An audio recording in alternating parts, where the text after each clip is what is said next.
तर आता बघू शकता आपण आता नेक्स्ट डेस्टिनेशनला आलो आहोत. ते म्हणजे अण्णा गणपती नवग्रह सिद्धपीठ जे आहे तिथे आपण आलेलो आहोत नाशिकमध्ये. तर ह्या मंदिराची पण खूप वैशिष्ट्य आहे आणि आता आपण बघूया. हे आजूबाजूचं वातावरण आहे बघा. इथून आपण गाडी पार्किंगची जागा आहे ॲक्च्युली ही. इथे गाडी पार्क करून तुम्ही चालत 2 मिनटाच्या अंतरावर आहे जाऊ शकता. बघा आता प्रभूतीने छोटंसं फुलं आणि हे घेतलं आहे. तिथे जे काय मंदिरं वगैरे असतील तिथे आपल्याला फुलं किंवा नारळ तुम्हाला द्यायचं असेल तुम्ही देऊ शकता. तर बघा आता आपण मंदिराच्या दिशेने निघालो आहे.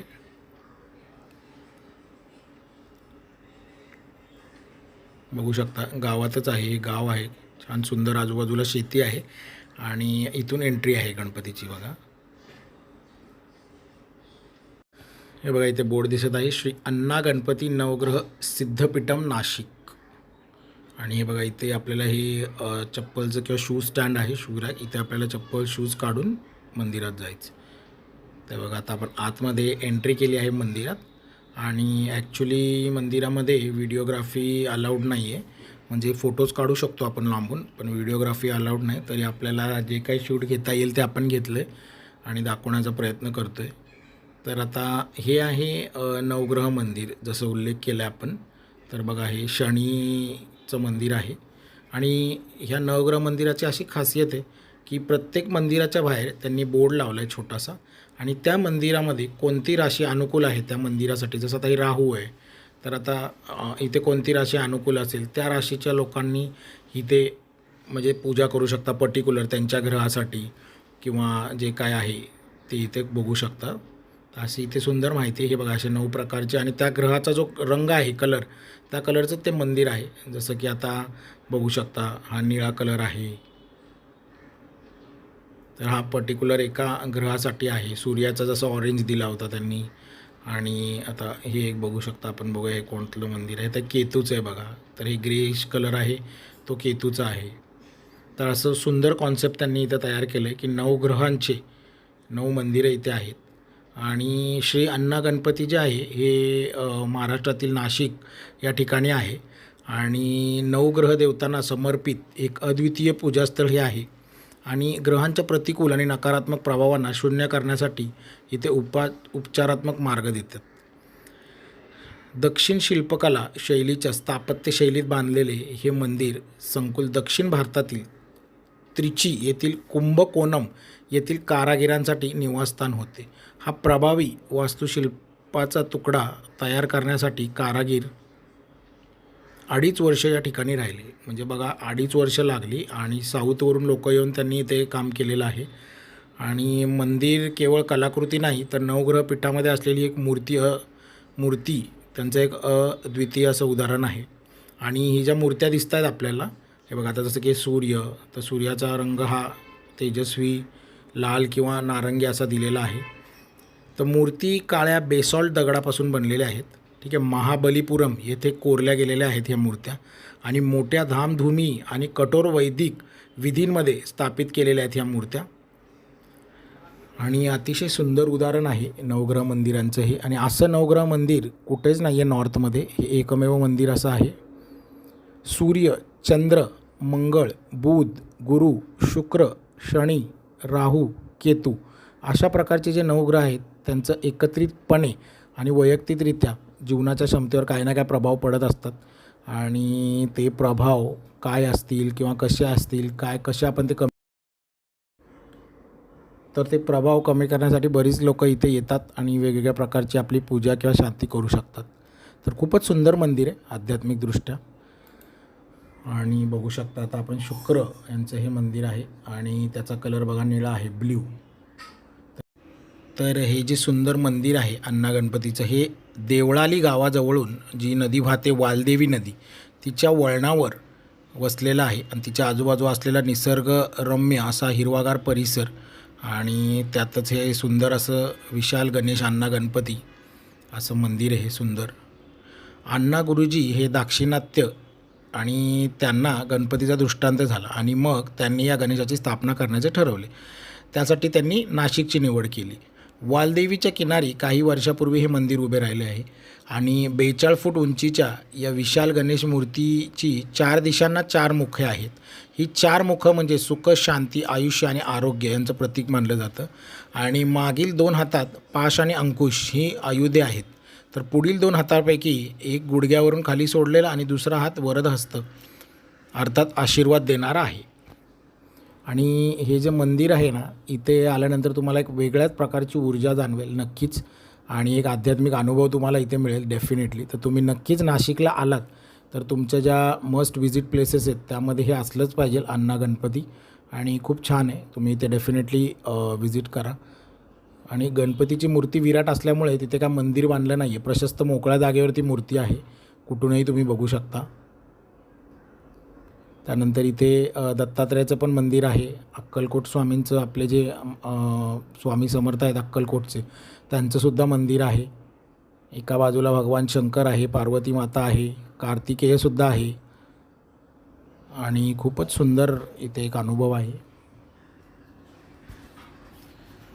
तर आता आपण ह्या नवग्रह मंदिरांचं सगळ्यांचं दर्शन घेतलं आहे आणि आता आपण परत मंदिराच्या बाहेरच्या दिशेला निघूया, बघूया. हे बघा, हीच ती गणपतीची मूर्ती आहे, मोठ्या गणपतीची मूर्ती, अण्णा गणपती. जसं की मी तुम्हाला सांगितलं की 42 फूट उंच मूर्ती ही आहे. आणि बघा 4 दिशांना 4 मुखं आहेत आणि सुंदर अशी एकदम मूर्ती आहे.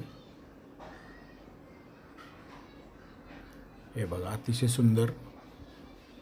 डेफिनेटली तुम्ही इथे व्हिजिट करा. देवळाली गावाजवळ आहे हे. आणि मंदिराची वेळ बघा, सकाळी 8 ते 1 आणि सायंकाळी 4 ते 8.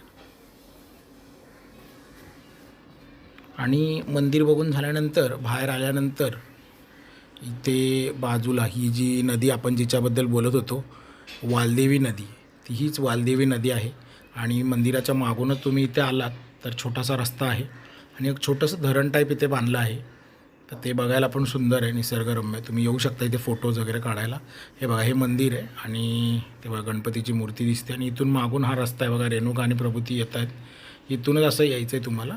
आणि इथे उभं राहून तुम्ही छान सुंदर फोटोज काढू शकता. बघा, मस्त सिनिक व्ह्यू आहे, एकदम नदी आहे आणि छान हिरवगार वातावरण. इथं उभे राहून तुम्ही फोटोज क्लिक करू शकता डेफिनेटली तुमचे. आणि एक निसर्गाचं सुंदर वाहणारी नदी बघण्याचा आनंद घेऊ शकता. तर बघा, आपण आता काय फोटोज काढूया, क्लिक करूया इथे.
तर आता आपण आलो आपल्या नेक्स्ट डेस्टिनेशनला, ते म्हणजे रेणुका सांगेल तुम्हाला.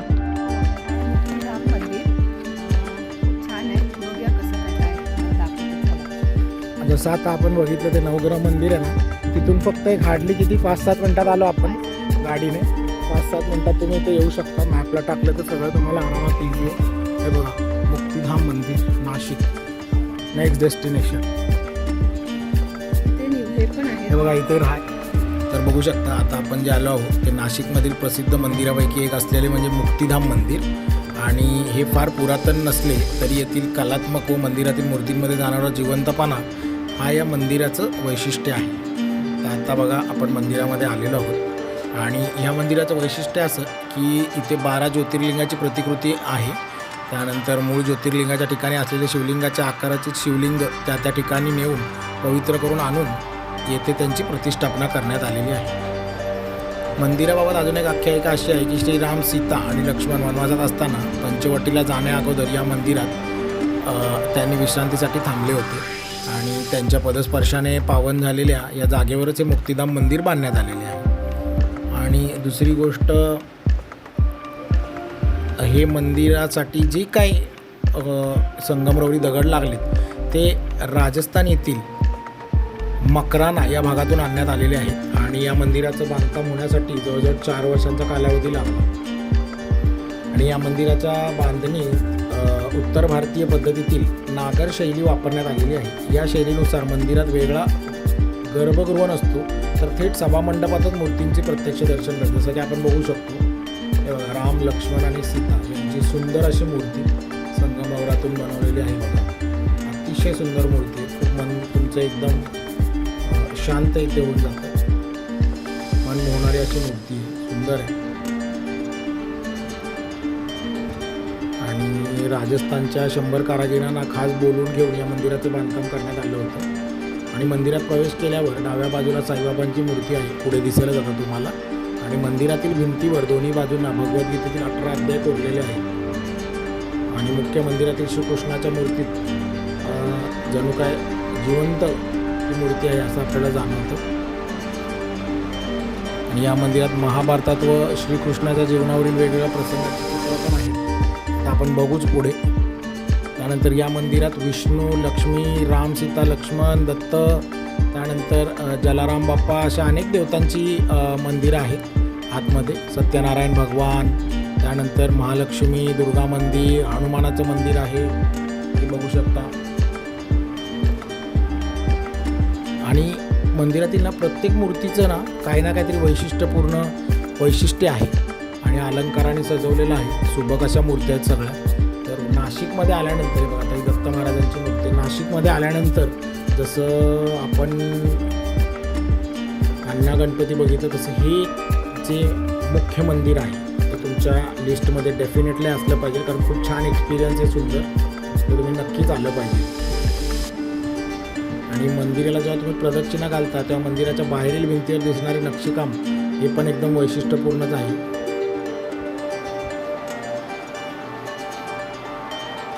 बघा, बघू शकता, आता हे सत्यनारायण भगवान यांची मूर्ती आहे, सुंदर. त्यानंतर हे आपले नवनाथांच्या मूर्ती इथे तुम्ही बघू शकता. मागे दत्त भगवानांची मूर्ती आहे, गुरुदेव दत्तांची आणि नवनाथांची मूर्ती. त्यानंतर हे महावीर भगवान, श्री गुरु नानक. नवग्रहांचं हे मंदिर छोटं बघू शकता, नवग्रह. खूप सुंदर मूर्त्या, विविध अशा. वरुण देवांची ही मूर्ती आहे, बघू शकता. आणि हे जे बद्रीनाथ आहे, बद्रीनाथ धामाचं इथे एक प्रतिकृती त्यांनी केलेली आहे, खूपच सुंदर बद्रीनारायणांची मूर्ती बघू शकता. आणि हे जे मी मागे उल्लेख केला की 12 ज्योतिर्लिंग, त्यांचं इथे त्यांनी प्रतिकृती तयार केली. बघा, सोमनाथ, मल्लिकार्जुन, सगळ्या ज्योतिर्लिंगाचं इथं त्यांनी, महाकालेश्वर, ओंकारेश्वर, सुंदर असं बनवलेलं आहे सगळं त्यांनी.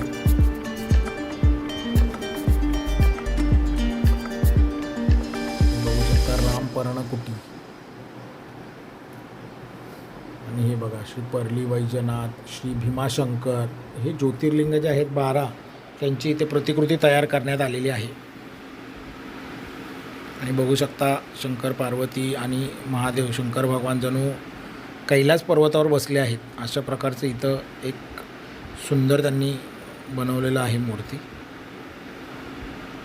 आणि हे तुम्ही बघू शकता, काशी विश्वनाथ, वाराणसी, याची पण इथे प्रतिकृती बघायला मिळते. सुंदर मंदिर आहे एकदम. आणि आता आपण दर्शन वगैरे घेऊन बाहेर आलो मंदिराचं, तर इथे तुम्हाला विविध दुकानं दिसतील की जिथे तुम्ही काही ना काही ते सामान घेऊ शकता जे तुम्हाला आवडलं तर. आणि हे चप्पलचं स्टँड आहे. आणि हा मंदिरासमोरील परिसर आहे. बघा, इथे बेंचेस लावलेत. संध्याकाळच्या वेळात तुम्ही आला तर इथे तुम्ही बसू शकता, काय फोटोज तुम्ही काढू शकता तुमच्या फॅमिलीबरोबर. आणि ही एंट्री आहे मंदिराची. आणि वर बघू शकता ओम मुक्तिधाम मंदिर. हे बघा, आता आपण नेक्स्ट डेस्टिनेशन आलो आहे, ती म्हणजे नाशिकमधलं अतिशय फेमस आणि महत्त्व असलेलं काळाराम मंदिर. तर ही पार्किंग आहे बघा. इकडून हा मेन रोड आहे. ह्या मेन रोडवरून तुम्ही इथे आत येऊन इकडे गाड्या पार्क करू शकता. आणि आता आपण जाऊया मंदिराकडे.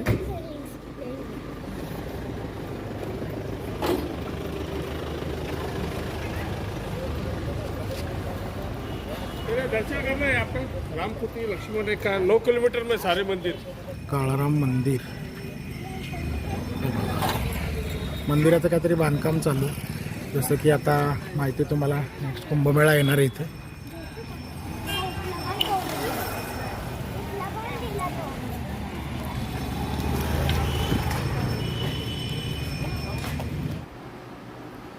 तर बघू शकता ही हनुमानाचे सुंदर असं एक छोटंसं मंदिर आहे इथे बाहेर एंट्रीला काळाराम मंदिरच्या. आणि आता आपण एंटर करतो आहे मंदिरामध्ये. तर हे बघा काळाराम मंदिर देवस्थान आणि आपण आता आतमध्ये चाललो आहोत. हे बघा बाहेरून असं वाटत नाही इतकं सुंदर मंदिर, आतमध्ये आवार असेल मंदिराचं. बघू शकता काळाराम मंदिर हे नाशिकच्या पवित्र भूमीत उभे असलेले एक अद्वितीय धार्मिक आणि ऐतिहासिक स्थळ आहे. बघू शकता तुम्ही काळ्या दगडांमध्ये कोरलेले भव्य श्रीरामाच्या मूर्तीमुळेच या मंदिराला काळाराम मंदिर हे नाव मिळाले आहे. आणि केवळ श्रद्धेचे केंद्र नसून हे मंदिर भारतातील सामाजिक सुधारणा चळवळींचे साक्षीदार पण राहिलं आहे.